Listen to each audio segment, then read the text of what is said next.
So if you're like me, you probably have at least a few bad habits you would like to break, but it's tough because no matter how hard I try, I seem to slip back into the same old routines again and again. In the last decade, we've learned a lot about how habits work. That's Charles Duhigg, author of the book The Power of Habit. And in particular, we've learned the neurological structure of a habit. He says that we tend to think of habits as a single thing, but actually, Each habit has three components. There's a cue, which is like a trigger for a behavior to start. And then there's a routine, which is the behavior itself. And then finally, a reward, which is how our brain learns to encode that automatic behavior for the future. And one of the big differences is that for years when people thought about habits, they focused in on the routine, on the behavior.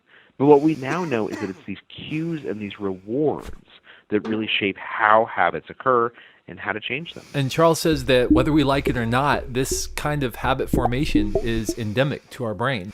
And what it will do is our brain will latch onto a cue that it associates with a behavior and a particular reward.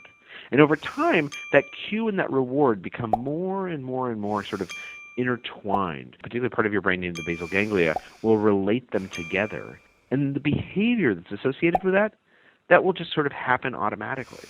But Charles says the good news is we can also use this knowledge to our advantage. There was a big study that was done about how to create exercise habits. And so what they did is they told a group of people, okay, first of all, choose an obvious cue.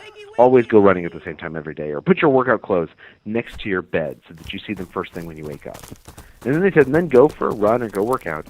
And when you get back from exercising, give yourself a small piece of chocolate. Now, this is kind of counterintuitive, right? Because people who are exercising are trying to lose weight, not eat more chocolate.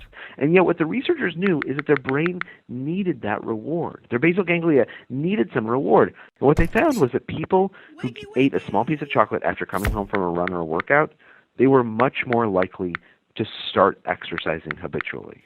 So, according to Charles, whether you want to break a habit or start a new habit, the key is to divide the habit into its component parts, cue, routine, and reward, and design it for the result that you want.